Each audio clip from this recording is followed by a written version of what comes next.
everyone. This is Bob Ranner. This is an overview of how to staff for quality improvement and how to include a care coordinator into your clinics. This is intended as a pre-recording for our meeting coming up October 1st, and hopefully this will give you some background to save time during the meeting.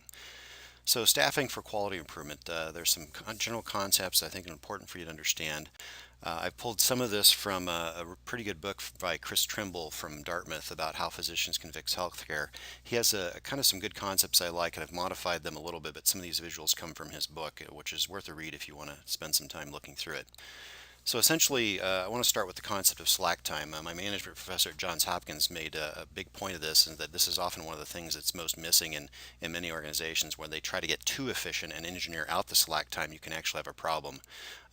So this is the visual from Chris Trimble. We've added this concept here, and so many of you know that the level of work in your clinic changes from day to day. You have flu seasons, you have people sick, things happen, you're understaffed. So the level of work and the staffing aren't always a match, and so how is your staffing adequate so your staff even has slack time is actually one of the first problems in a lot of clinics.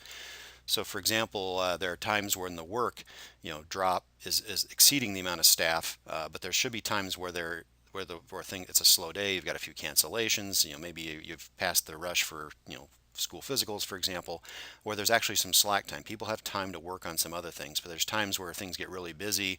Someone calls in sick, or it's flu season, and you're understaffed, and so that's that catch-up time. And the key understanding is you have to have enough. It's hard to staff perfectly for a clinic, but you have to staff well enough that there's actually is slack time for your staff to do some work. A lot of clinics end up in a position where they understaff themselves, so whatever slack time doesn't end up covering this catch-up time, and that's part of what contributes to that hamster wheel feeling like everybody is running ragged and never has any time to catch up. And so part of the problem is understaffing, which may be one of the first things you have to look at in your clinic if you're going to staff for quality improvement. So assuming you have enough slack time, this is one way to look at it. You've got all these people, here's the fraction of their time that's ongoing work, but you have to have some slack time.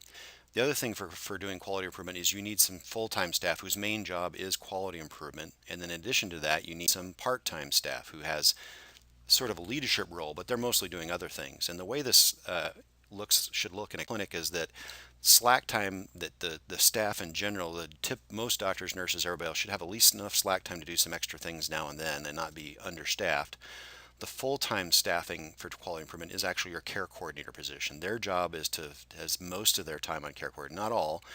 There should be a little time, for for example, if two people call in sick, somebody's on maternity leave, it's flu season, they can stop their care coordination work and help give shots or room patients and things like that for the times where everybody's getting slammed.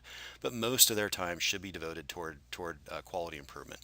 The part-time staff is essentially your lead physician. They're most of the time working on seeing patients, but they should have some time designated during the week, 1 to 2 hours that's scheduled out of clinic when they're doing this kind of stuff. Now this varies a little bit based on the size of a clinic. So a one doc clinic and one PA, this may be maybe half an hour work, and maybe this is actually only a quarter to a half time, but they do have designated protective time to work on quality improvement. How does this look? Well, the lead physician should be someone who has some characteristics, and I'd say that after doing this kind of work for years, I'd say that the characteristics is one, you want someone who responds to emails and a good communicator, someone who relates well to their partners, work and play well with others actually is a very necessary skill set for this type of thing. You want someone who's organized and take responsibility. You do not want a lead physician who's frequently late to meetings, loses things on their desk, and forgets things all the time. And you want someone who's willing to actually designate some time to the role and make it a priority. If you won't schedule time to get this stuff done, you essentially won't get it done. Care coordinators, it's a new evolving role in a clinic, and there are no specific credentials for a care coordinator. It could be anywhere from an RN to an LPN to a CMA, dietitian, social worker. It's actually what's more important, this credentials are helpful. However, the soft skills about communication and their work ethic are more important.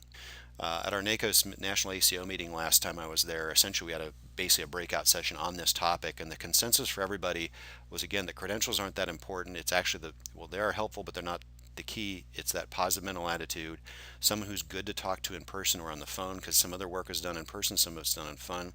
They need to like to help people. That they can't see patients as a nuisance. They like to work a list, because a lot of times people will be working from an exception list. Who hasn't been in for screening? Who's that list of people that are in the ER? They need to get into that kind of stuff. Their mission statement of the position is their job is to help people get the care they need. Obviously, it's good for them to have some computer skills, and be good with Excel spreadsheets. How many? There's a frequent question. A small practice, I don't think, needs a full-time care coordinator. Some of this, if it's a 1 or 2 doc practice, this could be a quarter to a half-time work. For a medium-sized practice, I'm saying probably 3 to 5 docs or more. It's probably 1 to 2.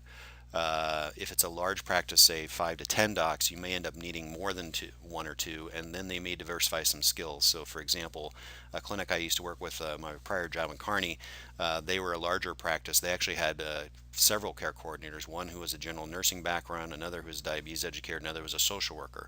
All of these may be needed. We are looking at the potential of bringing in a diabetes educator, for example. Funding, the other question, of course, from the office managers and the physicians too, is how do we pay for that position? Well, actually, you have several ways to pay for that. The transitional care codes pay very well. They can be anywhere from $150 to $250 per code, and if you haven't been capturing that, well, you should capture that, because it does prevent a lot of complications and readmissions, which is one of the things we'll be judged on. But it does potentially bring in significant revenue to your clinic. Now, not every patient should have a transitional care code from their discharge from hospital. It's a relatively healthy person, say 25-year-old for an appendectomy. They don't justify a $250 follow-up care visit. But your diabetics, your heart failure patients, people with chronic diseases, you should get them in, because there are a lot of complications that happen post-discharge. You can get some added funding through annual wellnesses and chronic care management. We also, through the Blue Cross Blue Shield contract, starting November 1, you'll be getting your PMPM payments, and that is enough to cover the cost of a care coordinator with the FTE range in the previous slide. Also, sometimes grant funding is another source. So the Kearney Clinic actually had a community health grant that helped fund their social worker person. And so we may look at grant funding as a possibility as well. But the per member per month alone should be enough to cover at least what I'm asking you to do as far as staffing for care coordinators. So hopefully that's helpful. If you have any questions, we'll be having our first meeting August 1st, and we'll review all of this with you. But if you would take the time to read this, it'll make our meetings more efficient. Feel free to forward this to any of your partners if you think this is helpful. Thanks.